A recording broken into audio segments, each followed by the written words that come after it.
رب العالمين والعاقبة للمتقين والصلاة والسلام على سيد الأنبياء والمرسلين سيدنا وحبيبنا وحبيب رب العالمين محمد وعلى آله وأصحابه ومن هدى بهديه إلى يوم الدين.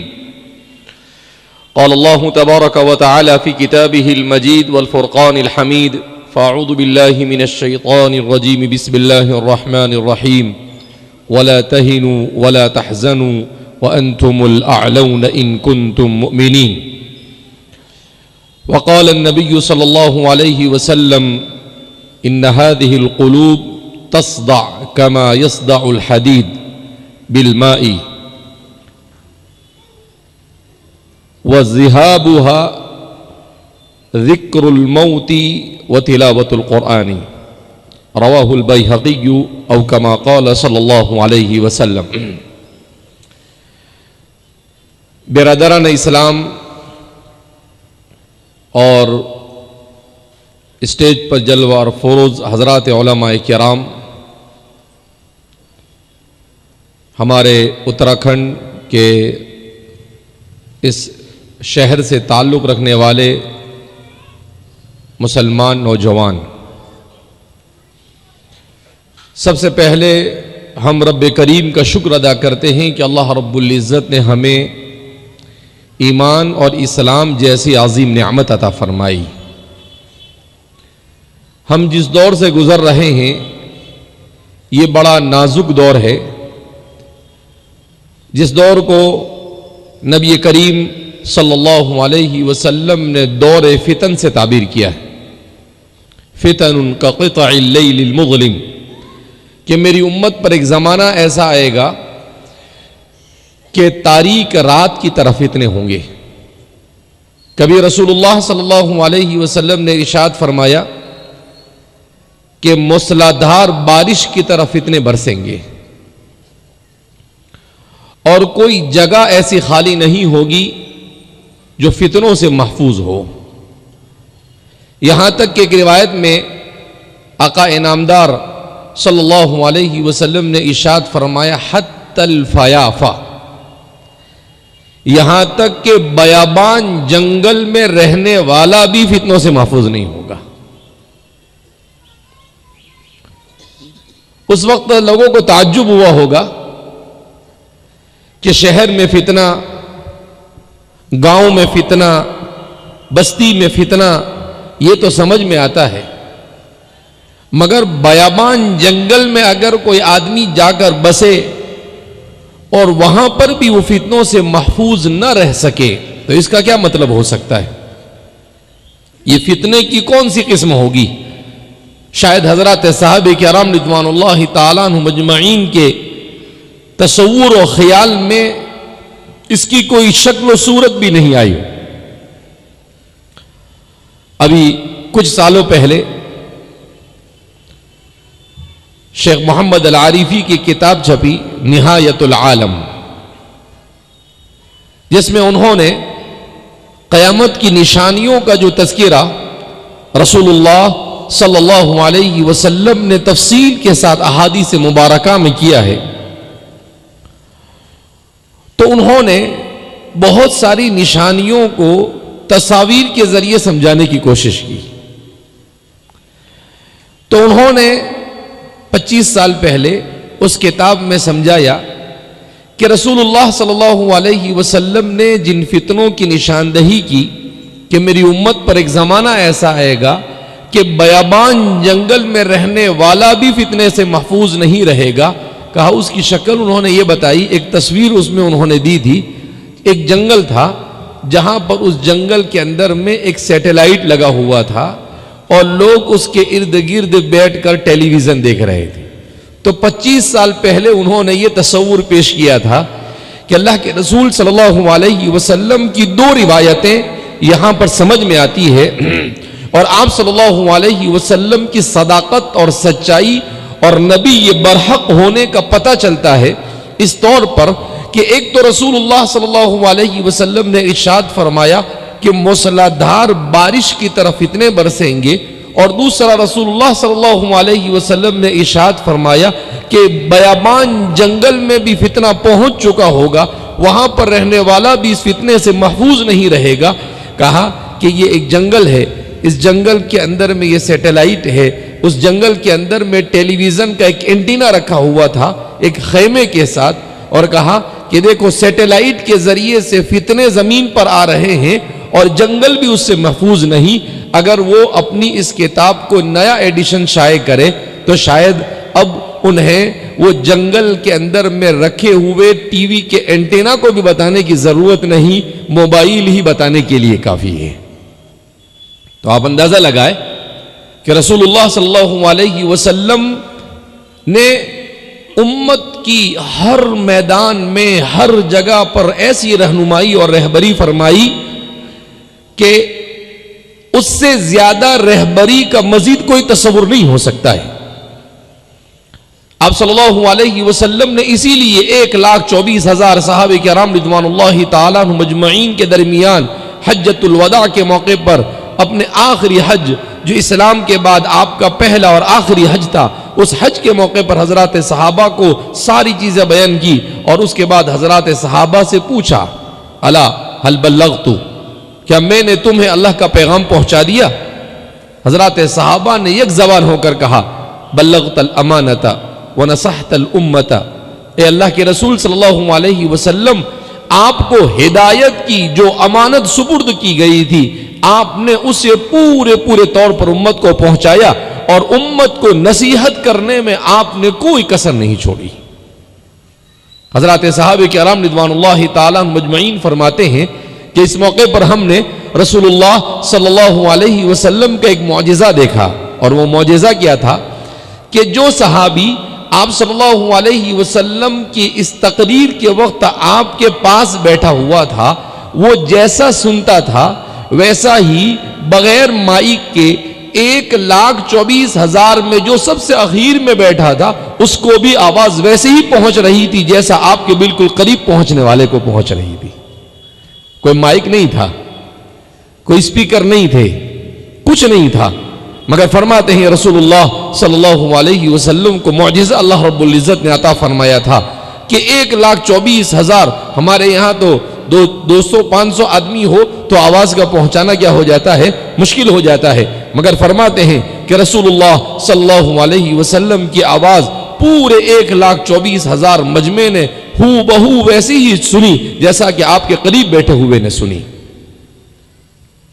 تو میں اور آپ یہ خوش قسمت لوگ ہیں جنہیں ایک تو اللہ رب العزت نے امت محمدیہ میں پیدا کیا، اور امت محمدیہ میں پیدا کرنے کے ساتھ اللہ رب العزت نے ہمیں امت اجابت میں سے بنایا، کیونکہ آپ صلی اللہ علیہ وسلم کی بعثت کے بعد سے لے کر قیامت تک جتنے انسان آئیں گے، مرد ہو عورت ہو بادشاہ ہو جو بھی ہو، مسلمان ہو غیر مسلم ہو جو بھی ہو، وہ سب کے سب رسول اللہ صلی اللہ علیہ وسلم کے امتی ہیں۔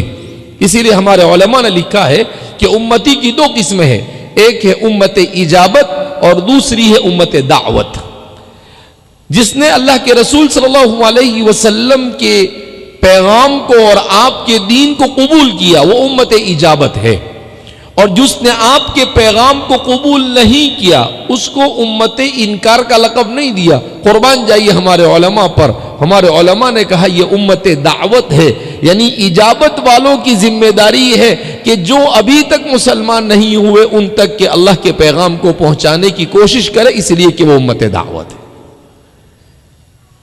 انہیں سمجھانے کی کوشش کرے، ان تک اللہ کے دین کے پیغام کو سمجھانے کی کوشش کرے۔ الحمدللہ حضرات صحابہ کرام رضوان اللہ تعالیٰ مجمعین سے لے کر آج تک امت کا ایک بڑا طبقہ ایسا ہے جس دعوت یا اس کام کو انجام دیتا ہے۔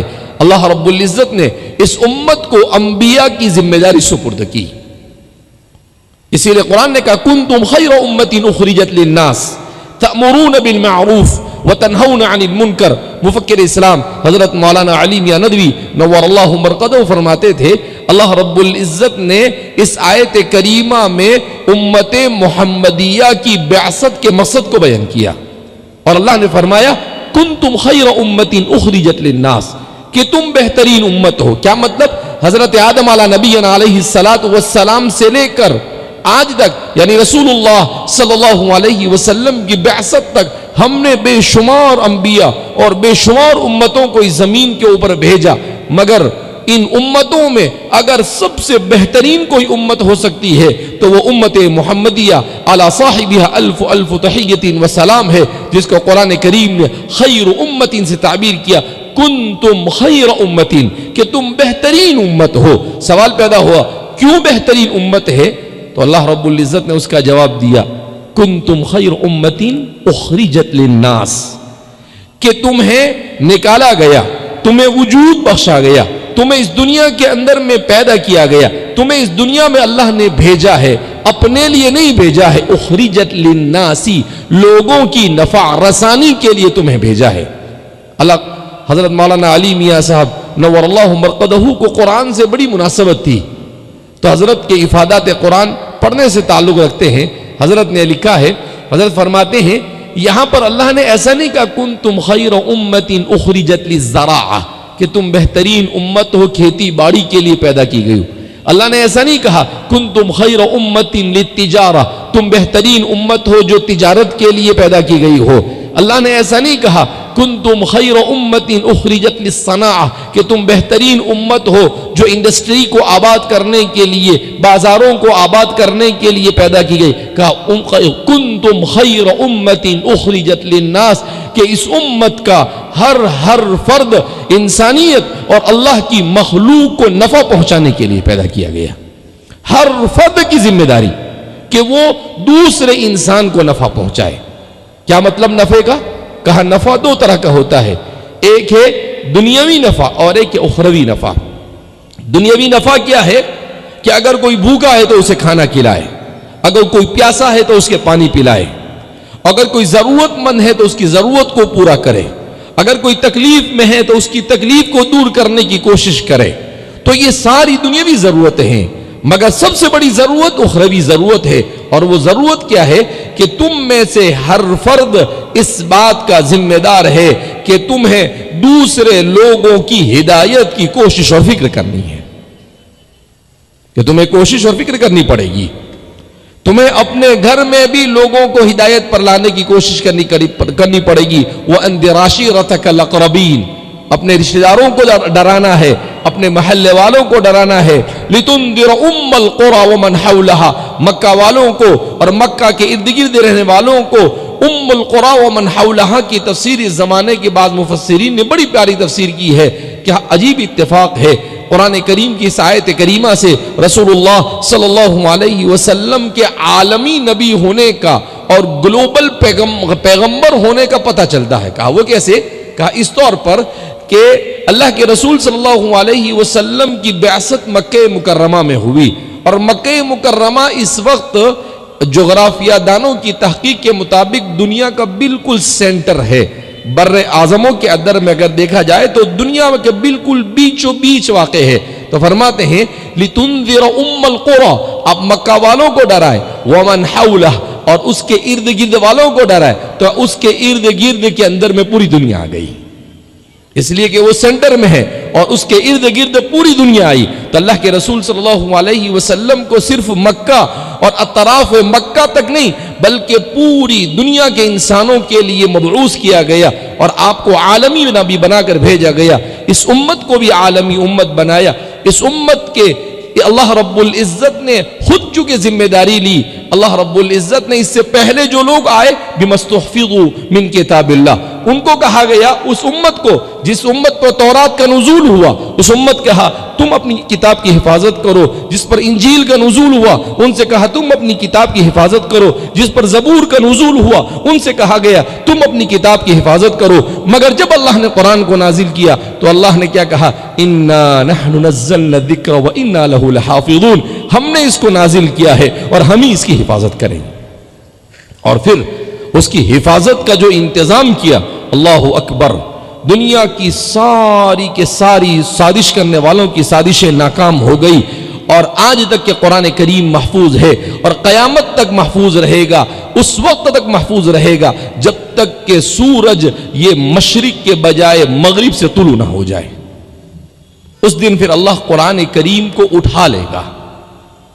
اور قرآن کریم کہا کہ جب سورج مغرب سے طلوع ہوگا تو مغرب سے طلوع ہونے پر ایسی کیفیت ہوگی کہ قرآن مصحف اٹھا لیا جائے گا، یہاں تک کہ جن کے سینے میں قرآن ہے اس کو بھی اٹھا لیا جائے گا، کسی کو قرآن یاد نہیں رہے گا، اور پھر اس کے اوپر قیامت کو قائم کر دیا جائے گا.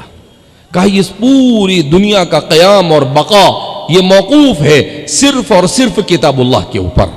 جب تک کہ کتاب محفوظ ہے، جب تک یہ دنیا محفوظ ہے، جس دن اللہ اس کتاب کو اٹھا لے گا اس دن اتفاق سے آج ہی میں ایک خبر پڑھ رہا تھا، عجیب خبر پڑھی میں نے. کہا کہ طلوع الشمس من مغربها فی الشام، کہ شام کی ایک بستی میں سورج مغرب سے طلوع ہو گیا. میں نے کہا ایسا کیسے ہو گیا؟ کہا ہوا یہ کہ کچھ دنوں پہلے، 2-3 دن پہلے شام کی کسی بستی کے اندر میں لوگ صبح اٹھے فجر کی نماز کے لیے تو دیکھا کہ سورج مغرب سے نکلا. لوگ حیران ہو گئے کہ کیا ہو گیا، اس لیے کہ بالکل سورج کی طرح روشنی اور پورا رات، حالانکہ ابھی سورج کے نکلنے میں کافی وقت باقی تھا. تو لوگ گھبرائے، یہاں تک کہ بعض آدھے ادھورے مولانا لوگ ہوں گے، انہوں نے مسجدوں میں اعلان بھی کر دیا. کیا اعلان کر دیا؟ قد طلعت الشمس من مغربها فلا تقبل توبتكم، کہ سورج مغرب سے طلوع ہو چکا ہے، اب تمہاری توبہ قبول ہونے والی نہیں ہے. کہا پورے بستی کے اندر میں کوہرام مچ گیا، کیا ہوا؟ پھر انہوں نے رابطہ کیا فلکیات کے ماہرین سے، تو پھر انہوں نے آئے اور آ کر تحقیق کی اور لوگوں کو کہا کہ بھائی یہ سورج نہیں ہے، یہ چاند ہے، اور مہینہ ختم ہونے پر 29 یا 30ویں کا چاند ہے جو مکمل ہوتا ہے. اتفاق ہمیشہ بادل رہتے ہیں، آج بادل نہیں ہے تو آپ کو ایسا لگ رہا ہے کہ یہ کیا ہے؟ سورج ہے، ورنہ یہ سورج نہیں ہے. تو پہلے مرحلے میں جب میں نے ہیڈنگ پڑھا تو میں بھی گھبرا گیا. میں نے کہا کہ بھائی سورج مغرب سے طلوع ہو گیا اور مسجدوں میں اعلان بھی ہو گیا، اپنی تو بنی. لیکن پھر دوسرے لمحے میں سوچنے لگا اللہ اکبر، ابھی تو قیامت کی بہت ساری نشانیاں ظاہر ہونا باقی ہے. ابھی تو عیسیٰ نہیں آیا، ابھی تو مہدی نہیں آیا، ابھی تو دجال نہیں آیا، ابھی تو جساسہ نہیں آیا، ابھی تو دابۃ الارض نہیں آیا، ابھی تو بہت سارا باقی ہے. اور یہ آخری نشانی سب کو اوورٹیک کر کر کیسے ایسا ہو گیا؟ تو پھر پتا چلا کہ بھئی نہیں، ایسا نہیں ہوا ہے، وہ لوگوں کو غلط فہمی ہو گئی. تو بعض لوگوں نے قیامت کی نشانیاں بیانوں میں اور جگہ جگہ پر اس طرح سے بیان کرنا شروع کی کہ لوگوں کے دماغ پر ایسی سوار ہو گئی کہ نئی بھی نشانی ہے تو اس کو بھی نشانی بنا دیتے ہیں. تو اس میں کوئی شک نہیں کہ قیامت سے تو ڈرنا چاہیے. قیامت سے کس کو ڈر نہیں لگے گا؟ اذا زلزلت الارض زلزالها واخرجت الارض اثقالها وقال الانسان ما لها يومئذ تحدث اخبارها. قرآن نے جن تفصیلات کو بیان کیا ہے، قرآن کی تفصیلات، قیامت کی ان تفصیلات کو پڑھے تو انسان کا دل دہل جائے اور انسان کا ایمان تازہ ہو جائے. مگر ہمارے پاس فرصت کہاں ہے موبائل سے جو ہم قرآن کو پڑھے، قرآن کو سمجھے، قرآن کو سیکھے اور قرآن کے پیغام کو لوگوں تک پہنچانے کی کوشش کرے. ہمارے پاس ٹائم نہیں ہے. آج کا مسلمان ویری بیزی مسلمان، بہت مشغول ہے. حضرت والا بہت مشغول ہے. بولے کس میں مشغول ہے؟ حضرت موبائل پر گیم کھیلنے میں مشغول ہے، حضرت موبائل پر سوشل میڈیا پہ مشغول ہے، حضرت سارے بیکار ریلز دیکھنے کے اندر میں ہمارا نوجوان مشغول ہے. تو ایسے فالتو چیزوں کے اندر میں ہم اپنی زندگی کو بسر کر رہے ہیں کہ شاید اگر صحابہ ہماری اس دنیا کے اندر میں آ جائے تو کسی مفکر نے کہا ہے کہ ہمیں دیکھنے کے بعد صحابہ ضرور یہ کہیں گے کہ یہ سارے منافقوں کا ٹولہ ہے، ان میں سے کوئی مومن مسلمان نظر نہیں آتا ہے ہم کو. ہماری زندگی کا جو طرز عمل ہے اسے دیکھ کر کہا کہیں سے تھوڑی سی اسلامیت جھلکتی ہے مگر ایمان کہیں سے نظر نہیں آتا ہے. اس لیے میرے بھائیو، دوستو اور بزرگوں، ہم جمع ہوئے ہیں کس نسبت پر جمع ہوئے ہیں؟ قرآن کریم کی نسبت پر جمع ہوئے ہیں. اور قرآن کریم یہی ہم سب کی روحانی اور اجتماعی، انفرادی اور تمام بیماریوں کا حل ہے. میں نے ایک حدیث امام بیہقی کے حوالے سے آپ کے سامنے تلاوت کی. اس حدیث میں اللہ کے رسول صلی اللہ علیہ وسلم نے ارشاد فرمایا کہ جیسے لوہے کو پانی لگنے سے زنگ لگ جاتا ہے، ایسے ہی دلوں پر بھی زنگ آ جاتا ہے. دل پر بھی زنگ آ جاتا ہے. بہت دیر تک اگر پڑا رہے لوہا پانی کے اندر میں تو اس پر زنگ چڑھ جاتا ہے. تو فرمایا اللہ کے رسول صلی اللہ علیہ وسلم نے دنیا کی چیزوں میں جب دل منہمک ہو جاتا ہے تو دل پر بھی زنگ آ جاتا ہے. تو صحابہ نے پوچھا اللہ کے رسول صلی اللہ علیہ وسلم لوہے کے زنگ کو تو ہم لوگ مٹی کے تیل سے اور کسی طریقے سے ختم کر دیتے ہیں مگر یہ دلوں کا زنگ کیسے ختم ہوگا؟ تو قربان جائیے میرا اور آپ کے آقا صلی اللہ علیہ وسلم پر رسول اللہ صلی اللہ علیہ وسلم نے کہا کہ اس کا زنگ ختم ہوتا ہے موت کو یاد کرنے سے اور قرآن کریم کو تدبر اور تفکر کے ساتھ تلاوت کرنے سے. کہا یہ دل کا زنگ ختم ہوتا ہے. آج ہمارا حال کیا ہے؟ ہمارے گھروں میں قرآن نہیں پڑھا جاتا ہے. کیوں؟ ایک زمانہ تھا آج سے 25-30 سال پہلے جب موبائل نہیں تھے، ٹی ویاں نہیں تھی، یہ ساری چیزیں نہیں تھی تو آپ دیکھتے، ہم نے خود دیکھا ہے کہ مسلمانوں کے گھروں میں صبح ہوئی تو الحمدللہ ایک بڑا طبقہ نماز کے لیے جاتا تھا. نماز پڑھ کے آؤ تو دیکھو تو ہر آدمی گھروں کے اندر میں قرآن کی تلاوت کرتا ہوا نظر آتا تھا. بڑا ہو، بڑھا ہو، مرد ہو، عورت ہو، کوئی یاسین پڑھ رہا ہے، کوئی قرآن پڑھ رہا ہے. ہم نے ہمارا چھوٹا سا گاؤں ہے وستان شریف، چھوٹا سا دیہات ہے، صرف ہمارے پردادا کا آباد کیا ہوا جہاں پر صرف ہمارا ہی خاندان رہتا ہے، مشکل سے 6-7 مکانات ہے. تو وہاں پر ہم نے دیکھا کہ مسجد سے نماز پڑھ کے نکلو تو چڑیا چہچہاتی تھی، بہترین منظر ہوتا تھا، اور پھر گھروں کے پاس آؤ تو ہر آدمی قرآن کی تلاوت کرتا رہتا. ابھی کچھ دنوں پہلے میں ایک جگہ سے سفر سے آ رہا تھا تو ہمارے گجرات میں ایک جگہ سے گزرا، صبح 4:30 پونے 5 بجے کا وقت تھا. تو ایک بستی سے گزر ہوا، ہماری بستی سے لگ کر دوسری بستی ہے وہاں سے، تو مجھے اتنی خوشی ہوئی، دیکھا کہ کچھ بوڑھے ہیں جو جھولے پر ٹہلتے ہوئے قرآن کریم کی تلاوت کر رہے ہیں. قرآن کریم خود بیان کرتا ہے کہ فجر کے وقت جو قرآن پڑھا جاتا ہے، اللہ رب العزت کو فجر کے وقت پڑھا جانے والا قرآن بہت پسند ہے. لیکن چونکہ ہم لوگ سوتے ہی نہیں، رات میں 1 بجے 2 بجے 3 بجے 4 بجے تک ہم لوگ موبائل لے کر بیٹھے رہتے ہیں، اور پھر اس کے بعد جب فجر کی نماز کا وقت ہوتا ہے تو ہم جا کر کیا ہو جاتے ہیں؟ سو جاتے ہیں. تو ظاہر سی بات ہے ہمارے دلوں پر زنگ نہیں، زنگ آلود ہو چکے ہیں ہمارے دل. نہ ہم موت کو یاد کرتے ہیں، نہ ہم قرآن کی تلاوت کرتے ہیں، نہ ہم اللہ کا ذکر کرتے ہیں، نہ ہمیں دین کو سیکھنے کی فکر ہے، نہ اپنی نسلوں کے دین کو بچانے کی فکر ہے. خدا کی قسم ایسی غفلت کے ساتھ ہم زندگی گزار رہے ہیں کہ اگر اسی غفلت کے ساتھ ہم نے زندگی گزاری تو ہماری نسلوں کے ایمان اور اسلام کی کوئی گارنٹی نہیں دی جا سکتی. بہت مشکل مرحلہ ہے، اور یہ بات ہمیں اپنے ذہن و دماغ میں بٹھانا چاہیے کہ یہ دنیا کچھ نہیں ہے. الدنیا جیفہ وطالبها کلاب. رسول اللہ صلی اللہ علیہ وسلم نے ارشاد فرمایا دنیا کیا ہے؟ مردار ہے، مردار.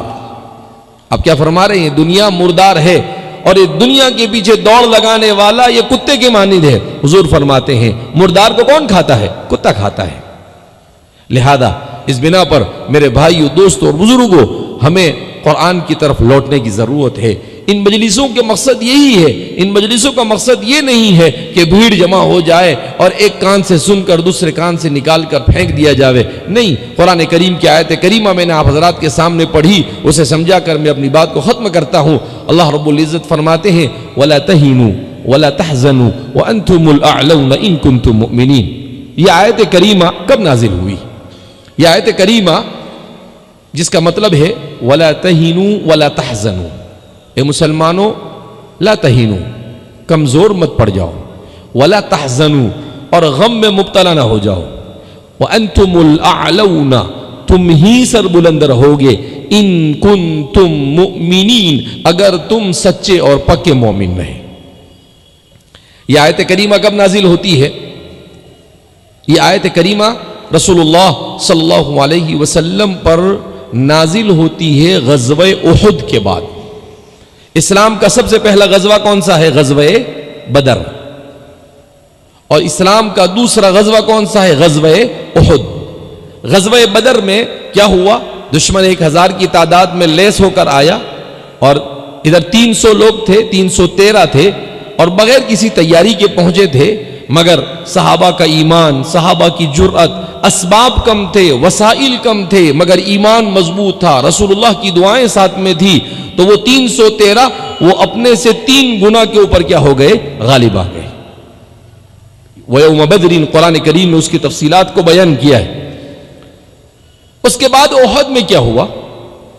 احد میں ایسا ہوا کہ حضرات صحابہ کرام رضوان اللہ تعالیٰ عنہ مجمعین دشمن کا مقابلہ کرنے کے لیے نکلے۔ مدینہ منورہ سے لگ کر احد پہاڑ ہے، جو لوگ حج اور عمرے کے لیے جاتے انہوں نے دیکھا ہوگا، اب تو وہ مدینہ کا حصہ ہے، اس زمانے میں مدینہ سے باہر مانا جاتا تھا۔ تو احد کے پاس جنگ ہوئی، اور اس جنگ میں مسلمانوں کی ایک چھوٹی سی چوک کی وجہ سے ایک پریشانی ہوئی۔ کیا پریشانی ہوئی؟ کہ مسلمان شکست سے دوچار ہوا، مگر یہ کلی شکست نہیں تھی، یہ جزوی شکست تھی۔ پہلے مسلمانوں کا پلہ بھاری ہوا، اب جب ہمارا پلہ بھاری ہو گیا تو رسول اللہ صلی اللہ علیہ وسلم نے جبل الرومات کے اوپر صحابہ کی ایک جماعت کو کھڑا کیا تھا، تاکہ اگر دشمن پیچھے سے آنا چاہے تو یہ لوگ اس کو روک سکے۔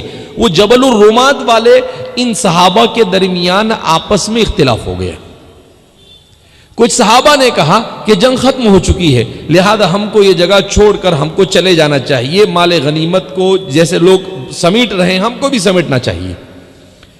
جبکہ دوسرے کچھ صحابہ تھے، انہوں نے کہا نہیں، اللہ کے رسول صلی اللہ علیہ وسلم نے ہمیں منع کیا ہے، یہاں سے ہلنا نہیں، لہذا جنگ جب تک کہ اللہ کے رسول صلی اللہ علیہ وسلم کا حکم نہ ہو ہم کو یہاں سے نہیں ہلنا ہے۔ تو وہ وہاں پر رہے، مگر وہ بہت کم تھے۔ حضرت خالد بن ولید ابھی اسلام میں داخل نہیں ہوئے تھے، انہوں نے دیکھا کہ جبل الرومات کے اوپر کوئی نہیں ہے، دو چار ہی لوگ ہیں، وہ آئے، ان لوگوں کو شہید کیا، اور پیچھے سے اچانک حملہ ہوا اور مسلمانوں میں بھگدڑ مچی، جس میں تقریباً 70 صحابہ شہید ہوئے، اور رسول اللہ صلی اللہ علیہ وسلم کا دندان مبارک شہید ہوا، حضور کے چہرے پر لگا، آپ صلی اللہ علیہ وسلم کے چہرے سے خون بہنے لگا۔ آپ صلی اللہ علیہ وسلم کو حضرات صحابہ نے بڑی مشکل سے بچا کر نکالا، اور نکال کر لے کر جانے لگے۔ احد نے آپ کے لیے راستہ کر دیا، اور ایک جگہ پر جا کر رسول اللہ صلی اللہ علیہ وسلم کا ٹریٹمنٹ کیا گیا۔ آج سے تقریباً 15-17 سال پہلے ہمارے والد صاحب کے ساتھ ہم گئے، تو ہمارے والد صاحب کے ایک دوست اور ہمارے استاد بھی، جو کسی زمانے میں عقل قوا میں پڑھاتے تھے، مولانا داؤد صاحب، تو انہوں نے کہا، تو والد صاحب نے ان سے کہا کہ مولانا داؤد یہ حذیفہ کو لے جاؤ آپ وہ احد کے اوپر۔ تو میں نے کہا احد پر جاتے ہیں، اسے لے جائیں۔ تو انہوں نے کہا ٹھیک ہے چلو میرے ساتھ میں۔ کہا صبح میں جاتے ہیں ہم لوگ اشراق کے وقت۔ میں نے کہا ٹھیک ہے، اور صبح میں اشراق کے وقت ہم لوگ گئے۔ تو عام طور پر لوگ وہاں جاتے نہیں، اب تو شاید اس جگہ کو بند بھی کر دیا۔ اب وہاں گئے تو ایک چھوٹی سی جگہ تھی، تو وہاں پر مجھے کہا کہ یہاں پر آپ بیٹھیے۔ جب میں وہاں پر بیٹھا تو ایسا لگا جیسے ڈینٹل جو ہوتا ہے نا، BDS کیا ہوا ڈاکٹر، اس کے پاس بیٹھو تو آپ دانت کا علاج کراتے وقت اس کی ایک الگ سے کرسی ہوتی ہے، بالکل اسی کرسی کی طرح اللہ کے رسول صلی اللہ علیہ وسلم کے دانت کی شہادت کے بعد اس کا ٹریٹمنٹ کرنے کے لیے جب اللہ کے رسول کو وہاں پر بٹھایا گیا تو اللہ نے ایسا نظام بنایا کہ وہ علاج کرنے کے لیے بالکل ڈینٹل کی کرسی بن گئی، پتھر تھا، اور بالکل ویسا ہی ہو گیا۔ میں بیٹھا تو تھوڑی دیر کے لیے تو میں بھی کانپ گیا، اس لیے کہ ایسی جگہ پر بیٹھنا جہاں پر رسول اللہ صلی اللہ علیہ وسلم کا انتہائی مبارک وجود بیٹھا ہو، ہم گنہگار کیسے وہاں بیٹھ سکتے ہیں؟ لیکن بہرحال تو وہاں پر بیٹھے، اللہ رب، اللہ کے رسول کا معجزہ بھی سمجھ میں آئے، اللہ کے رسول کی برکتیں بھی سمجھ میں آئی، اور یہ کہ اللہ رب العزت نے اپنے رسول کے لیے کائنات کے ہر چیز کو مسخر کر دیا تھا۔ دنیا آج ڈینٹل کی کرسی بناتی ہے، لیکن اللہ رب العزت نے اللہ کے رسول کے زخموں کا علاج کرنے کے لیے 1440 سال پہلے ہی ڈینٹل کی کرسی کیا کر دی تھی؟ بنا دی تھی۔ تو اللہ کے رسول صلی اللہ علیہ وسلم زخمی ہوئے، اللہ کے رسول صلی اللہ علیہ وسلم کی زخمی، قرآن نے ان ساری تفصیلات کو ذکر کیا۔ اب اس کے بعد کیا ہوا؟ مسلمانوں نے پھر ایک جگہ پر جمع ہوئے، اور جمع ہو کر حملہ کیا تو دشمن بھاگ گیا۔ اب وہ آدھے رستے پہنچے، اور آدھا رستہ پہنچنے کے بعد ابو سفیان، ابو جہل تو بدر میں مارا جا چکا تھا، واصل جہنم ہو چکا تھا، اب ابو سفیان سردار تھے، ابھی مسلمان نہیں ہوئے تھے، تو ابو سفیان وہ اپنے ساتھی سے پوچھنے لگے کہ ارے بھائی جنگ کون جیتا؟ تو آپس میں کہنے لگے ہم جیتے۔ تو پھر وہ پوچھنے لگے اگر ہم جیتے تو ہم بھاگے کیوں؟ اس لیے کہ جیتنے والا تو بھاگتا نہیں ہے۔ تو بولے ہاں یار یہ تو عجیب ہو گیا، ایسا کیسا جیتے کہ ہم بھاگے؟ کہا کہ چلو واپس جاتے لڑنے کے لیے۔ تو ابو سفیان نے کہا کہ بھائی یہ تھوڑا بہت جیتے اتنا ہی جیت لو، اپنے واپس جائیں گے تو وہ تیار ہو چکے ہوں گے۔ اس لیے اب وہ جنگ ایک مخمصہ بن گئی، پریشان لوگ کہ کیا ہوا۔ تو ہمارے مورخین فرماتے ہیں کہ پہلے مسلمانوں کا پلہ بھاری ہوا، کچھ دیر کے لیے غیروں کا پلہ بھاری ہوا، اور پھر اس کے بعد آخر میں مسلمانوں کا پلہ بھاری ہوا تو کلی شکست نہیں ہوئی، کچھ دیر کے لیے مسلمانوں کو لیکن 70 صحابہ کا شہید ہونا، وہ صحابہ جن کی نظیر دنیا کے اندر میں کہیں نہیں مل سکتی ہے، ایسے صحابہ ایک ایک صحابی یہ ایک ایک امت کی طرح تھے، تو 70 صحابہ کا شہید ہونا بڑا عظیم واقعہ تھا۔ تو مسلمانوں پر ایک غم اور تکلیف تھی، اور غم اور تکلیف کا پہاڑ تھا، اللہ کے رسول زخمی ہو گئے۔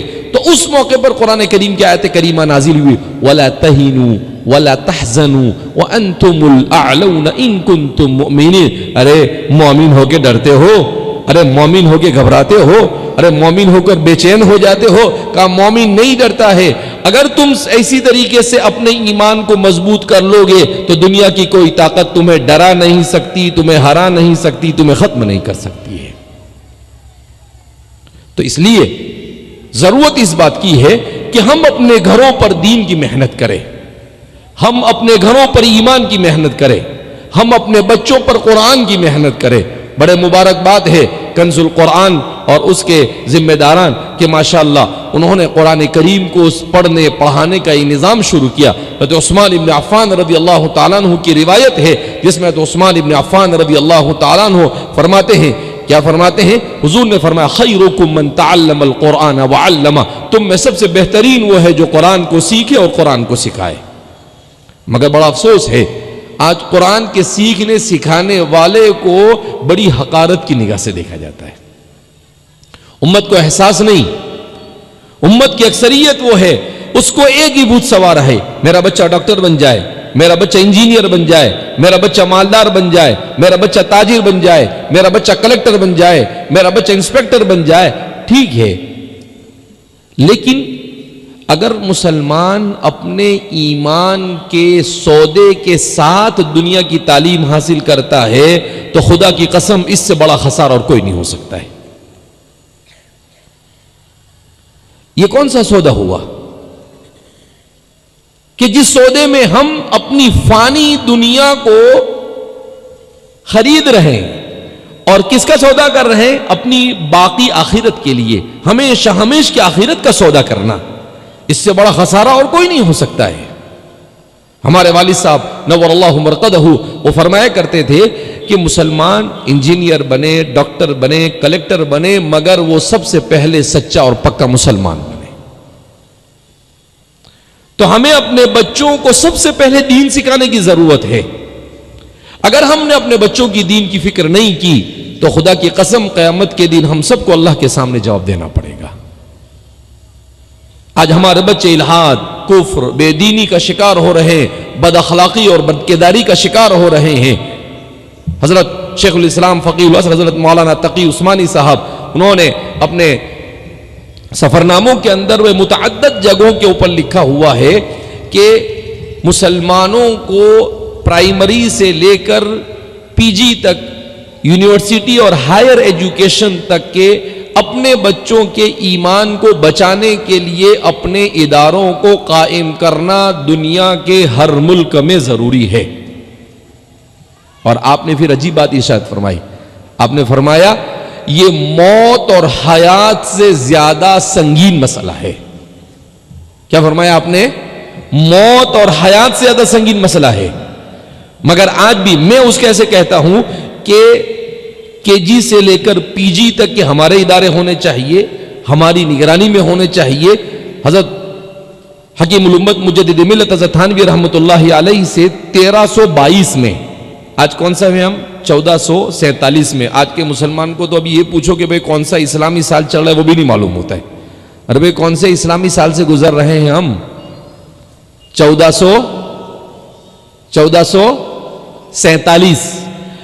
تو آج سے مکمل 125 سال پہلے حضرت تھانوی رحمۃ اللہ علیہ نے ایک جگہ پر تقریر کی، اتفاق سے وہاں پر کالج کا طبقہ تھا، اسٹوڈنٹس تھے اور پروفیسر وغیرہ تھے.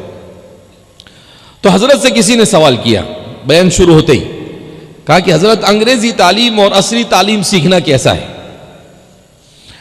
تو حکیم الامت تھے حضرت حکیم الامت مجدد ملت حضرت تھانوی رحمۃ اللہ علیہ نے کہا کہ بھائی دیکھو، اسلام کسی زبان اور کسی علم کے سیکھنے سے منع نہیں کرتا ہے.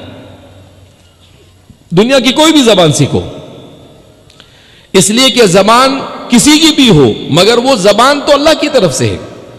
واختلاف السنتکم، اللہ نے مختلف زبانیں دنیا کے اندر میں وجود بخشی ہے.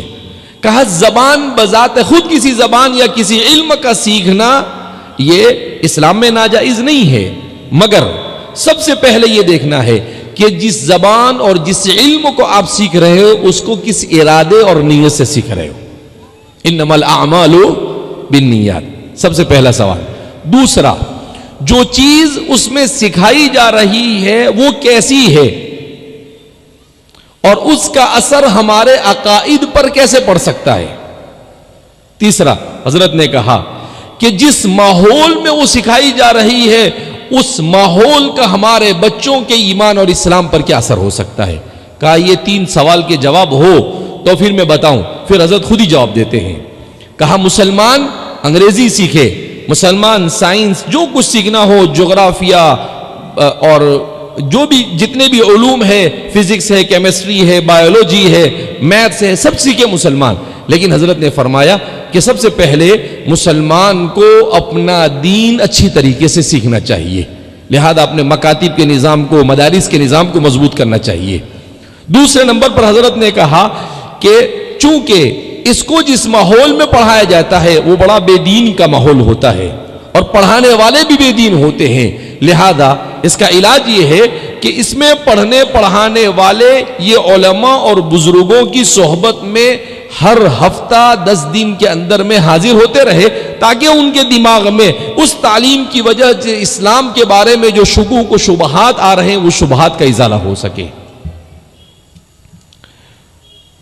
تو ہمارے علماء نے ہر چیز کا حل پیش کیا. ہمارے والد صاحب اللہ انہیں جزائے خیر عطا فرمائے، انہیں غریق رحمت فرمائے، ان کے درجات کو بلند فرمائے. 1989 کا واقعہ ہے، 89-90 کا واقعہ ہے، 1989-1990 کا. حضرت قاری صدیق صاحب باندوی رحمۃ اللہ علیہ جو ہمارے والد صاحب کے شیخ تھے، اور حضرت مولانا اسد اللہ صاحب رامپوری نور اللہ مرقدہ، جن کو حضرت ناظم صاحب مظاہر کے ناظم صاحب سے جانا جاتا تھا، ان کے حضرت خلیفہ تھے جو حضرت تھانوی کے خلیفہ تھے.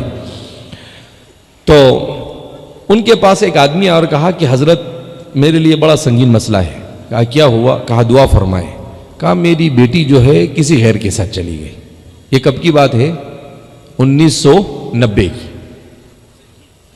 تو حضرت نے کہا کہ اچھا بڑا سنگین مسئلہ ہے. تو حضرت پہلے ناراض ہوئے اس کے اوپر کہ عجیب آدمی ہو تم، صوفی آدمی تھے بیچارے، بالکل صوفی طبیعت کے، عجیب آدمی ہو، اپنی بچی کو نہیں سنبھال سکے. پھر حضرت نے اسے سوال کیا کہ بھائی آپ کی بچی ایسے غیر کے ساتھ کیسے چلی گئی؟ ایک مومن اپنے ایمان کو کیسے بیچ سکتی ہے؟ تو پھر اس نے کہا کہ اصل میں حضرت وہ جس کالج میں اعلیٰ تعلیم حاصل کرنے کے لیے میں نے ڈالی تھی وہاں پر مسلمان بچے تھے ہی نہیں، سارے وہ لوگ تھے، وہ عشق بازی میں مبتلا ہو گئے اور اپنے عاشق کے ساتھ کیا ہو گئی؟ بھاگ گئی. اللہ اکبر. ظاہر سی بات ہے اللہ والے ہے، اتقوا من فراست المؤمن فإنه ينظر بنور اللہ. ان کو فوراً کلک ہوا.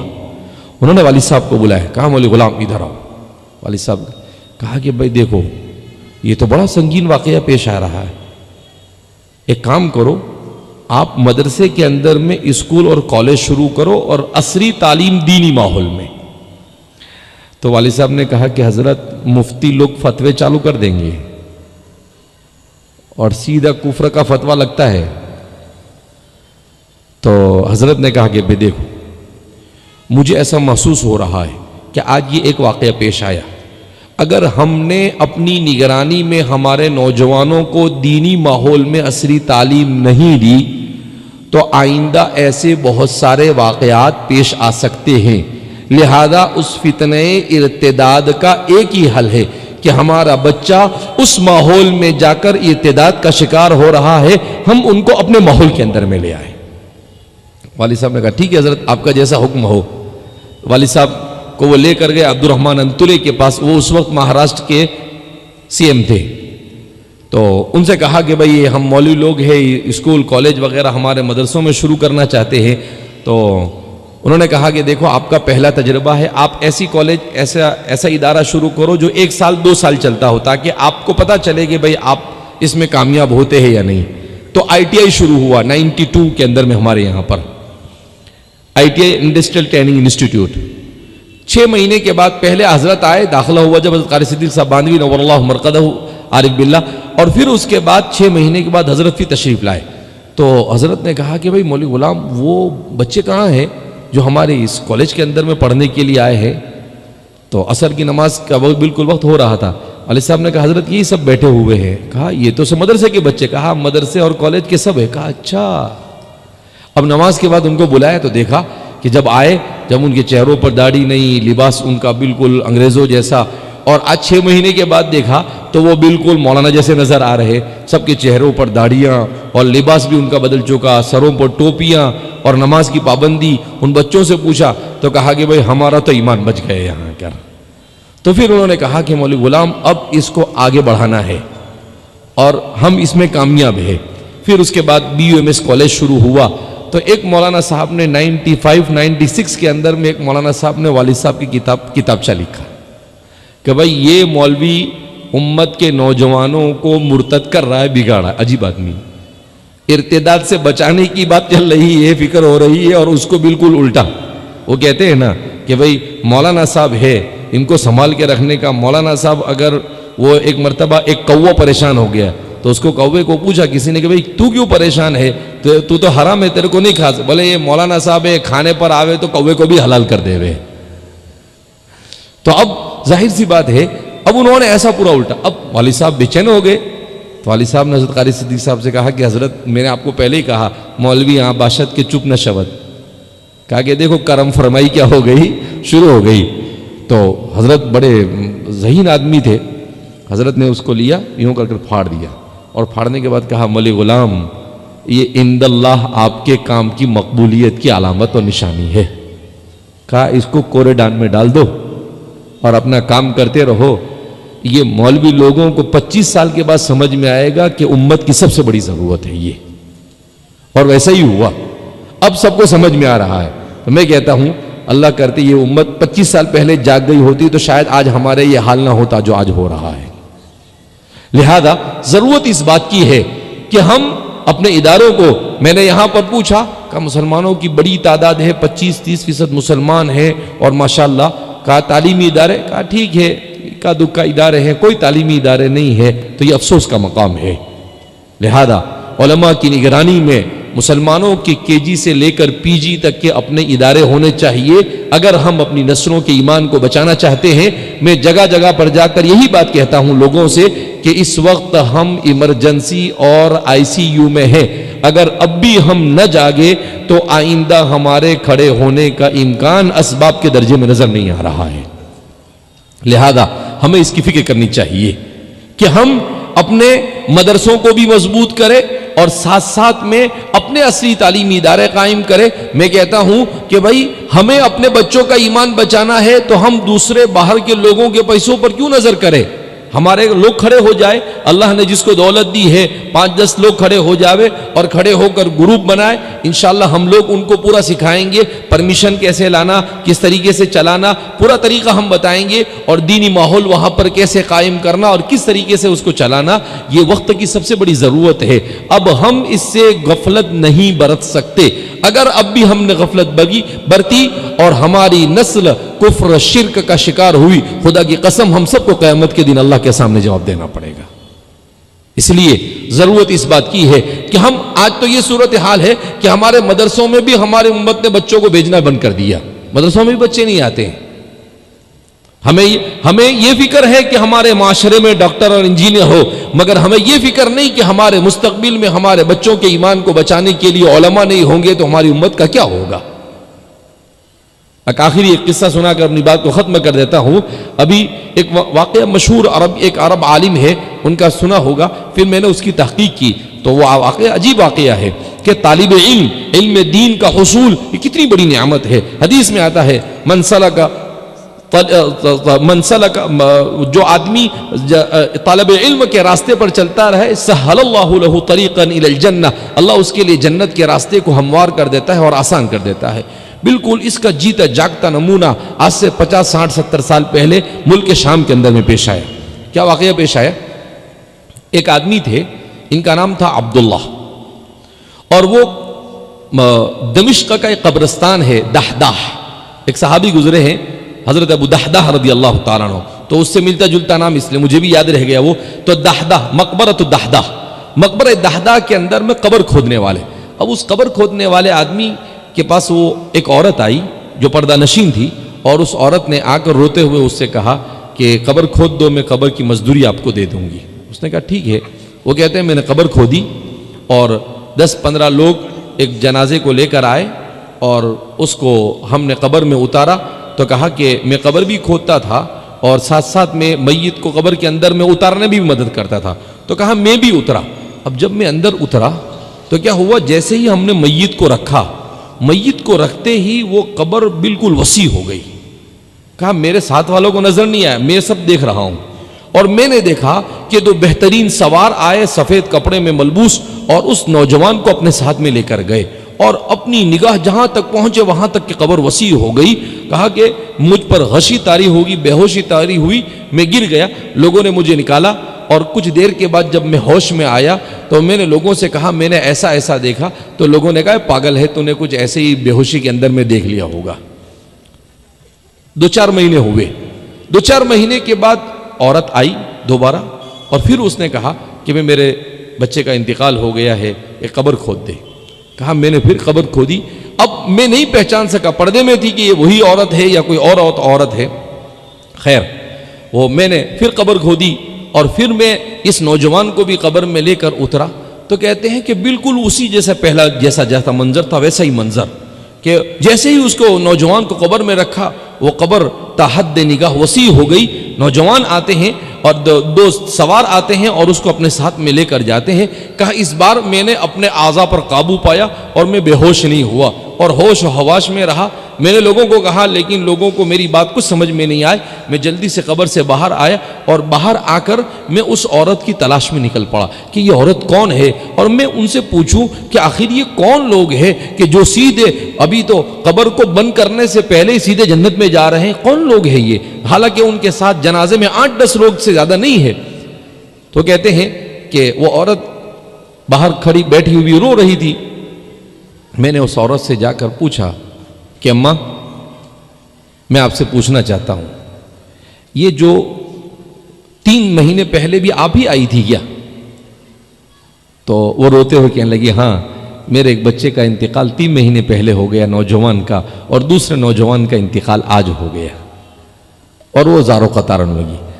تو یہ قبر کھودنے والے 55-60 سال عمر تھی ان کی، یہ کہنے لگے کہ اماں آپ کے لیے تو بشارت ہے. کہا کیوں؟ کہا کہ آپ کے تو دونوں بچے جنتی ہے، میں نے اپنی آنکھوں سے دیکھا.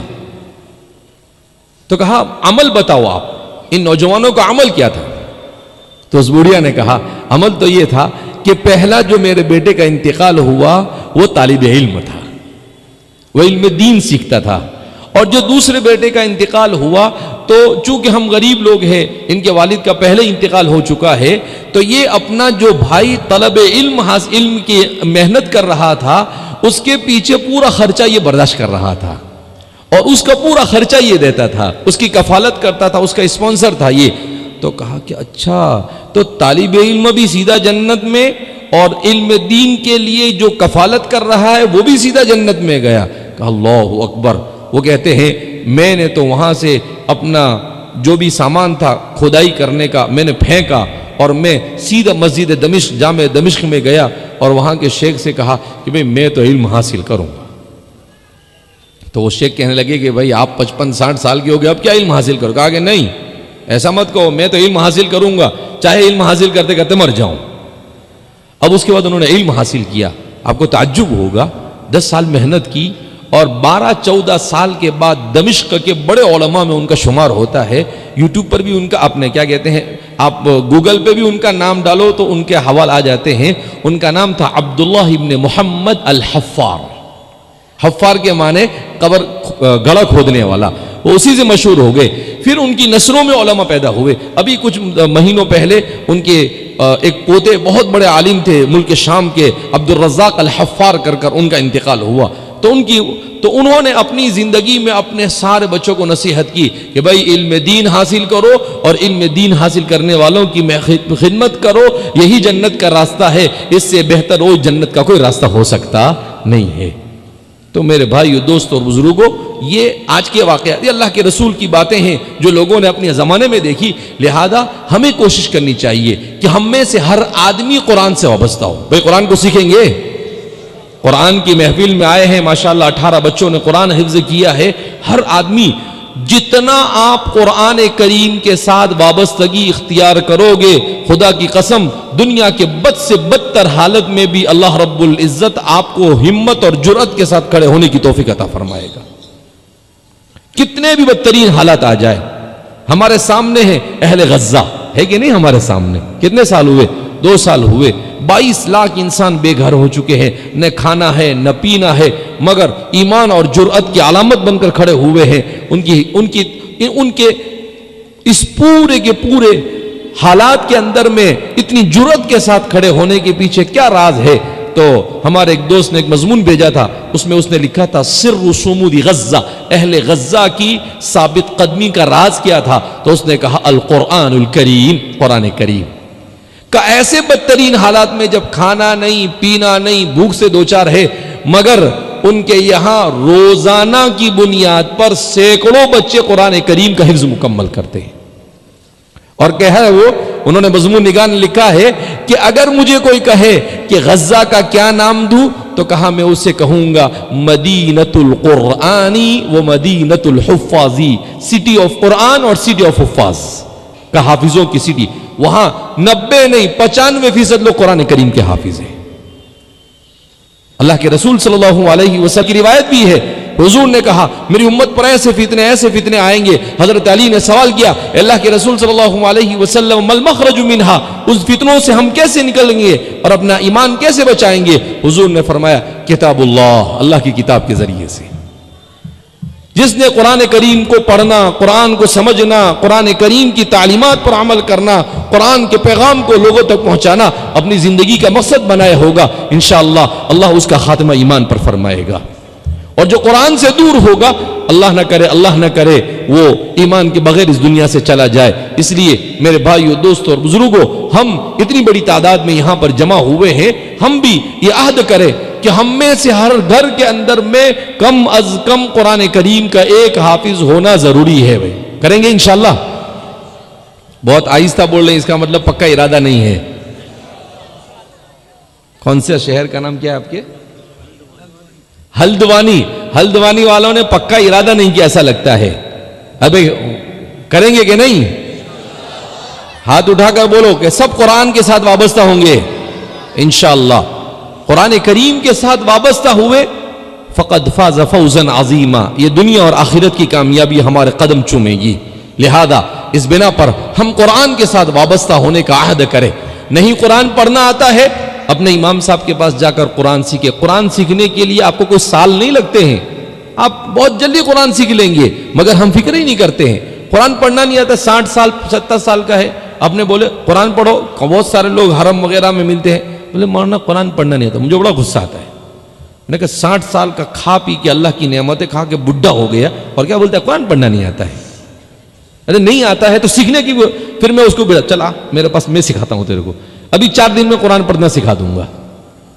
ایک تو آتا نہیں اور اوپر سے پھر ایسے منہ بنا کے بولتے ہیں جیسے بہت بڑا کارنامہ انجام دے. قرآن پڑھنا نہیں آتا ہے. بولے ارے بھائی سیکھو، قرآن پڑھنا نہیں آتا ہے.